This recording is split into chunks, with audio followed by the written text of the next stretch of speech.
እሺ ምን ይላል? አይ ጥያቄ ሰላም ነህ? ደህና ነህ? ወድሃለሁ፣ አከብርሃለሁ። አንተስ ምን ትላለህ ነው ጥያቄ። እንዴ እንትን ገስት ላይ አይታየኝም። ጆከር ነህ አንተ? ጆከር ነኝ። እንዴት ነህ? ደህና ነህ? አለ ሁሉ ሰላም አለን አለን፣ ሰላም ነው። ጥያቄ ጠየቅኩ እኮ ለምን አትመልስ? እኔም እወድሃለሁ። እንግዲህ ሌላ ምንድን ነው ያለው? እስልምናን እያስተማርክ ነው አይደለ? እኮ አዳምጠኝ ልመልስልህ ወይ አይደለ? ወይ አዎ በላ አይደለ? ወይ አይ ወይ አዎ። ይኸው ቀጥታ ጥያቄ እኮ ነው የምጠይቀህ። አንተ እኮ ያወዛገብክ ነው። አዎ ወይ አይ? አዎ ነው አይደለ? የነቢዩ መሐመድን እንትን ልደት ትቀበላለህ አትቀበልም? እሺ ልመልስልህ፣ ታዳምጠኛለህ? አንድ ደቂቃ ስጠኝ። ልደታቸውን ትቀበላለህ አትቀበልም? ልደት ማለት ነው ማለት ነው የተወለዱበት ነው። ምንም ሌላ እንትን ሀፈ ታሪክ የለውም። የተወለዱበት ማን እንዴት የማይቀበል እንደዚህ የተወለደ ነቢዩ መሐመድ ሰው ናቸው አይደለ? ነቢዩ መሐመድ ሰው ናቸው አይደለ? ሰው ናቸው ልክ እንደ ኢየሱስ። አዎ ቆይ ቀስ በል አይደለም። ቆይ ማስረጃ ልስጥህ። እንደ ኢየሱስ ሰው ናቸው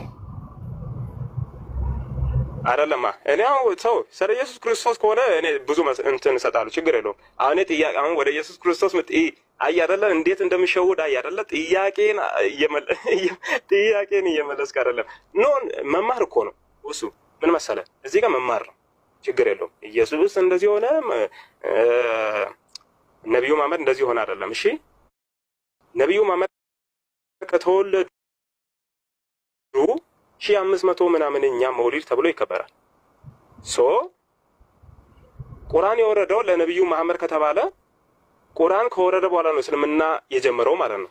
ከዛ በፊት እስልምና አይታወቅም እንደማለት ነው። ገብቶሃል? ነቢዩ መሐመድ ከተወለዱ ስንት ዓመት? 1500 ምናምን ይኸው ቀሩ 1500 ምናምን ተብሎ 1400 ምናምን 1400 እሱ ችግር የለውም። ብቻ እንደዛ ተብሎ ይከበራል መውሊዱ። ማስረጃ እስልምና የሚያወጀው እሱ ነው እንዴ? ለምናየው በቲቪው በምን ማስረጃ ወጣ? ትልቁ ላይ ክፈት ወለ ተናገርከው። ኦኬ መውሊዱን አትቀበልም? በት ማስረጃ መውሊዱን አትቀበልም ወይ? በት ወለ ተናገርከው። ከዚህ አታልፍም። በቃ መውሊዱን አትቀበልም ወይ? ክፈት ማስረጃ ሰያው መውሊዱን አትቀበልም ወይ? መውሊዱን አትቀበልም? አይ አይደለ መውሊዱን አትቀበልም? አሻዳንተ በቃ አሁን ያሳድርግ። እሺ በቃ መውሊዱን አትቀበልም አይደለም? ወይ አይ እኮ ነው መልስ መሆን ያለበት። ወይ አይ እኮ ነው። መውሊዱን አትቀበልም? አሁን ያሳድርግ። እሺ አዳምጥ። እሺ መውሊዱን አትቀበልም? ሙት ካረክማ ዞሮ ተሸንፋል እኮ ነው። አረ ተሸንፈለ መውሊዱን አትቀበልም? አሸንፎኛል። ጸጥ አድርጎኝ ይሄ ልጅ አይ አይደለ እናንተ ይሄው በቃ እንደዚህ ከሆነ የምንሸውዳቸው እንደ አዳሜ። መውሊዱን አትቀበልም? መውሊዱን አትቀበልም? አንዴ መውሊድ ማለት 2000 ሰው አለ። መውሊድ ልደት ነው። እሺ ልመለስልህ። አንድ ደቂቃ ስጠኝ። እሺ ጊዜ ስጠኝ። የመሐመድን መውሊድ አትቀበልም ወይ እኮ ልመልስልህ። አሁን ሌላ ደቂቃ ስጠኝ። አንድ ደቂቃ ጊዜ ስጠኝ። ወይ እሱ አንዴ እኔ ልጠይቀው። እኔ የልደታን ቲጂ ቀጥይ። ይሰማል በደንብ? እሺ አሁን እኔ ስለነሱ እምነት ልከራከር ምናምን አይደለም። ጀስት ግን አንተ የሙጥኝ ብለህ የሆነ አልተጨነቀም። አክቹዋሊ ግን ለማስጨነቅ አይነት ነገር እየሞከርክ ነው። አንተን አንድ ጥያቄ ነው ልጠይቅህ። እንደዛ ከሆነ ማለት ነው አንተ ስለ መውሊድ እና ስለ እስልምና እምነት እድሜ እየጠየክ ከሆነ ላይክ በኦርቶዶክስ እምነትም ክርስቶስ ከተወለደ ከፍጥረቱ ጀምሮ ነው ክርስትና የመጣው ብለህ እንትን ልትል ነው ማለት ነው? አይደለም። ክርስቶስ በስጋ የተገለጠ አምላክ ነው ነው እንጂ አሁን እኮ ጥያቄ ከዚህ የተለየ አይደለም። የልደታ ቆያሽ ጠየቅሽኝ አይደለ? ጠየቅሽኝ አይደለ? ክርስቶስ በስጋ የተገለጠ አምላክ ነው። ክርስቶስ በስጋ የተገለጠ አምላክ ነው ብለን እናምናለን ክርስቲያኖች። በስጋ የተገለጠ ማይዳሰሰው ማይጨበጠው አምላክ በድንግል ማርያም በስጋ ተገለጠ ብለን እናምናለን። ኢየሱስ ክርስቶስ በስጋ ተገለጠ እንጂ አብ ወመንፈስ ቅዱስ አንድ አምላክ ብለን አንተ ወልድ በስጋ ተገለጠ፣ አብ በዙፋኑ አለ፣ መንፈስ ቅዱስ ህይወትን የሚሰጥ እስትንፋስ የሆነ ግን አካላቱ ሶስት አንድ የልደታ አንዴ እሷ ያለች አልገባህም። አንዴ ታወራለህ። ቆይ ታወራለህ። አሁን አጀንዳው ኖ እኮ አይደለም። እሷ ያለችን ላስረዳ። ታወራለህ። ቆይ ጥያቄ ሁሱ ጋር ታወራለህ። ጥያቄ ሁሱ ጋር አይመለከታችሁም። ሁሱ ጋር ነው እኮ። እሺ ቆይ ግን እሷ ያለችን ላስረዳ። አሁን እንትና የነቢዩ መሐመድ ሰለም ልደት የተከበረው የዛሬ 1400 ነው ካልክ ተመልከት። ስለዚህ እስልምና የተጀመረው በዛ ነው ብለህ ድምዳሜ ከሰጠ ኢየሱስ ክርስቶስም ደግሞ ለምን ትረብሻለህ አንተ? ወጣንጂ ወጣት አይደለ? ጥያቄ መልሳል። ሁሱ ጥያቄ መልሳል። ረባርኪን ታድርግ። ሁሱ ጥያቄ መልሳል። እንዴ ዝም በለህ። ጥያቄ መልሳል ወይ? መጀመሪያ የጠየቅኩህን ጥያቄ ለምን አትመልስልኝ? አይመለከትም። ቲጂ ሆስቱ ማን ነው? ሆስቱ ሁሱ ነው። አይ አክቹዋሊ ልጣላክ ፈልጌ አይደለም። ኖ አይደለም። ስለዚህ ዝም ማለት አይሻልም? እኔ አሁን አንድ ጥያቄ እሺ፣ ቆይ ሁሱዬ ይቅርታ። እሺ ሁሱ ቆይ ይቅርታ፣ ማርያምን ይቅርታ። አንዴ ቆይ። አዎ እንደዛ ዝም ብለህ ቆይ። እኔ ጥያቄ ምንድነው? አንድ ጥያቄ ይስማ። ዝም ልደት ትቀበላለህ ወይስ አትቀበልም? መልሷን ነው የምፈልገው እንጂ ሌላ አይደለም። እሺ ልደት ማለት የተወለደበት ቀን ማለት ከሆነ ሰለም ተወልደዋል ብለን እናምናለን።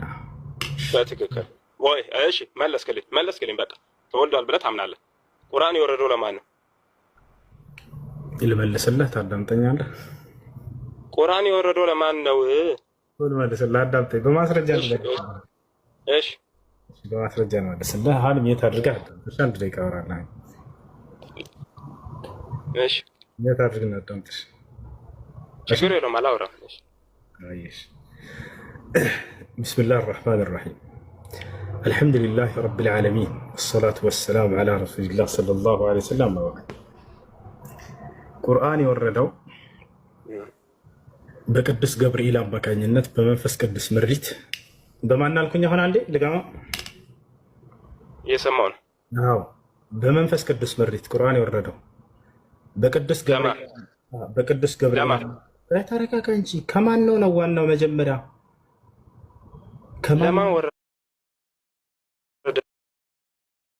እሺ ስለዚህ 5 ደቂቃም ሰጣለሁ። ችግር የለም። አመሰግናለሁ ጊዜ ስለሰጣኝ። እሺ ቁርአን በመንፈስ ቅዱስ ምሪት ነው የወረደው በቅዱስ ገብርኤል አማካኝነት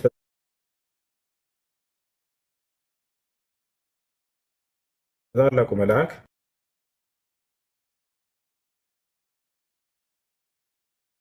ልስማ እንዴ? መንገዱን ቀየስኩ እኮ 5 ደቂቃ ስታይ አይደለማ። እሺ ጨርሳለሁ። ኧረ ውሸት ልስማ ወይ? ውሸቱ ምንድን ነው የተናገርኩት? እሺ አንድ ቤት አታድርጉት። በመንፈስ ቅዱስ ምሪት ላይ የመጣው ቁርአን ብያለሁ። ውሸቱ ምንድን ነው? ንገረን። አንሳሚት የኢትዮጵያ ሙስሊሞች የተሸወዱት በአረብኛ ነው። ባይዘው አረብኛ ነው አታወራ። የኔን ጥያቄ መልስ። ውሸቱ ምንድን ነው? ቁርአን ለነብዩ ማመር ወረደ ብላችሁ ቁርአን ለነብዩ ማመር ወረደ ብለህ ታምናለህ ወይ አታምንም? አንድ ዋሽታር ብለህ ቁርአን ለነብዩ ማመር ወረደ ወይስ አልወረደም ብለህ ታምናለህ? ወረደ ወይስ ቁርአን ለማን ነው የወረደው? ውሸት ነው። በሳቅ መልስ አይመጣም። ከፈለግ እንደፈለግ መሳቅ ትችላለህ እኮ። በሳቅ መልስ አይመጣም። ቁርአን ለነብዩ ማመር ወረደ ምን ማለት ይቻላል?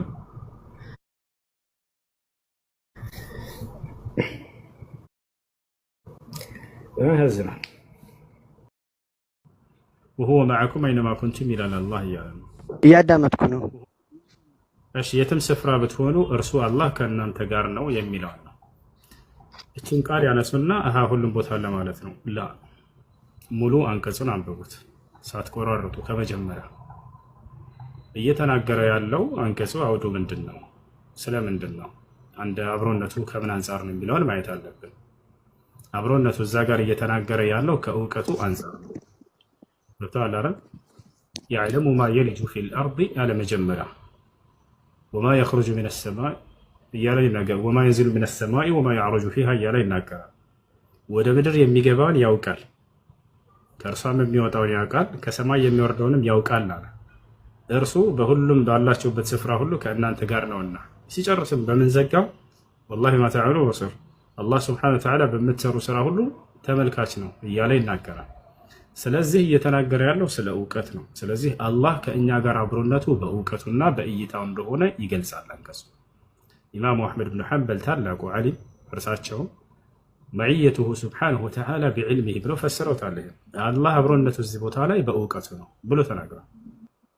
ይሄ ነው። እሺ በሌላም ቦታ ላይ ሌላ አንቀጽ ልጨምርልህ አብሮነቱ ከምን አንጻር እንደሆነ።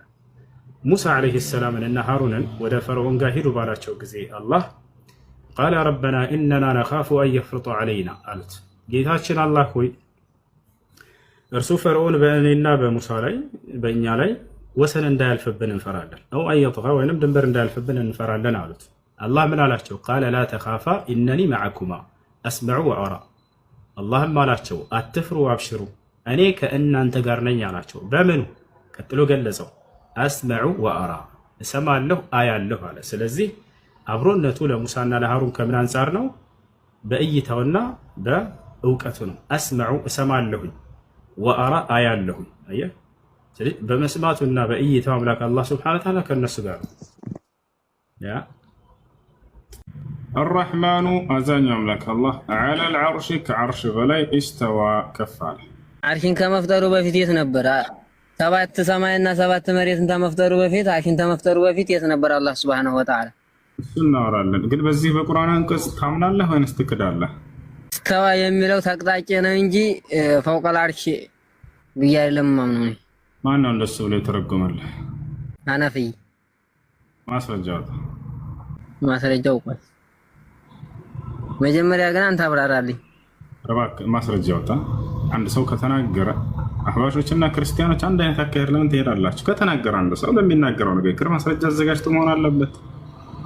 አሁን ማስረጃ አውጣ። አርረህማኑ ዐለል ዐርሺ እስተዋ አላህ ሱብሓነሁ ወተዓላ በአርሽ ላይ ተቅጣጭ። ይህም ብለን ነው እኛ የምንፈስረው ሐነፊይ ላይ። አሳይሽ ለጊዜው ቆይ ኋላ በድጋሚ እመጣለሁ። እሺ ቡኻሪ ላይ ትርጉሙ ምን እንደሆነ ላሳይ ትቀበላለህ? አሁን ካልከው ውጭ ነው። እሺ ቡኻሪ ላይ የነቢዩ ሰለላሁ ዐለይሂ ወሰለም ተማሪ የሆነው አብዱላህ ብን አባስን ታውቀዋለህ አይደል? የአብዱላህ ብን አባስ ተማሪ ደግሞ ሙጃሂድ አለ። እንዲሁም የአብዱላህ ብን መስዑድ ተማሪ የሆነው ደግሞ አቡል ዓሊያ አሉ። እነዚህ ሁለቱ ታላላቅ ታቢዒዎች ናቸው፣ የብን አባስ ተማሪዎች። ቀጥታ ቡኻሪ ራሱ አስቀምጦታል። አርረሕማኑ ዐለል ዐርሺ እስተዋ፣ እስተዋ ቢመዕና ዐላ ወርተፈዐ ብሎ አስቀምጦታል ቡኻሪ ላይ አለ። ዐላ ማለት ምን ማለት ነው ወንድሜ? ዓላማ ከፍ አለ ነው። ጎበስ። ዐላ ማለት ከሁሉ በላይ ሆነ ማለት ነው። እርተፈዐ ማለት ከሁሉ በላይ ከፍ አለ ማለት ነው። ስለዚህ ቀጥታ እነዚህ የነብዩ ሰለላሁ ዐለይሂ ወሰለም ታቢዒዎች የነብዩ ሰለላሁ ዐለይሂ ወሰለም ተማሪዎች ምን ብለው ፈሰሩት? ዐላ ወርተፈዐ፣ አላህ ከሁሉ በላይ ከፍ አለ፣ ከሁሉ በላይ ሆነ ብለው ተናገሩ። ወይም ከዐርሽ በላይ ከፍ አለ፣ ከዐርሽ በላይ ሆነ ብለው ፈሰሩታል። ይሄ ነው ከነቢያችን ሰለላሁ ዐለይሂ ወሰለም። አንዳንድ ሰዎች ምን ይሉሃል? በዛቱ አይደለም እያሉ ሊያጭበረብሩ ይፈልጋሉ። ምናልባት ሰምታቸው ከሆነ ከሰለፎች መካከል 310 ዓመተ ሂጅራ ላይ የተወለደ አንድ ታላቅ ሰለፍ አለ። እርሱ ምን እያለ ይናገራል? ዐላ ቢመዕና ያኒ ዐላ ቢዛቲሂ እያለ ቃል በቃል ይናገራል። በዛቱ ነው ከፍ፣ በማንነቱ አላህ ሱብሓነሁ ወተዓላ ከዐርሽ በላይ ከፍ ብሏል እያለ ይናገራል። አላህ ሱብሓነሁ ወተዓላ ፈውቀ ዐርሺሂ ቢዛቲሂ እያለ ይናገራል ቃል በቃል። አርረህማኑ ዐለል ዐርሺ እስተዋ አላህ ከዐርሽ በላይ ነው የሚለው ነሁ ላይ አለ። በነሁ ታምናለህ አታምንም? ነሁ ምንድን ነው? እንደዚህ ሲል የሰማው እንትን ሾመር ኮምቦልቻ ነው አይደለ? የት እንደሆነ ራሱ አያውቅም። ጃህል ነው። እኔ ልንገርህ አላስ በቂ ነው። ዑመር ኮምቦልቻ ማለት እኮ ያልተቀዳ መጽሐፍ ነው። ባህር ናቸው። የቱ ጋር ነው ማስረጃው? ከየቱ ጋር ነው? አያውቀውም። ወላሂ ላዚም አስተምርልሃለሁ። ሂድ አምጣውና ጫት መቃም ሊያስተምረኝ ይችላል። መውሊድ መብላትና ድቤ መደብደብ ሊያስተምረኝ ይችላል። ይህን አንችለው። ስማቸው ራሱ መጥራት ራሱ ይከብድሃል። ና የቱ ጋ ነው አይሁዶች አምላክ ከሰማይ ዝም ብለህ እንደዛ አይደለም። በስርዓት ምንም የሚያውቁት ነገር የለም። የአይሁድ እምነት ነው ብለው ስለሚሰድቡላቸው አለሱናችን የአይሁድ እምነት ነው ይላል። ማስረጃ ምንድን እንደዚህ ብለው እንደሚያምኑ ሲባል እኔ አላውቀውም ይላል። የቱ ጋ ነው አይሁዶች እንደዚህ ብለው እንደሚያምኑ ማስረጃ የቱ ጋ ነው ያገኘው?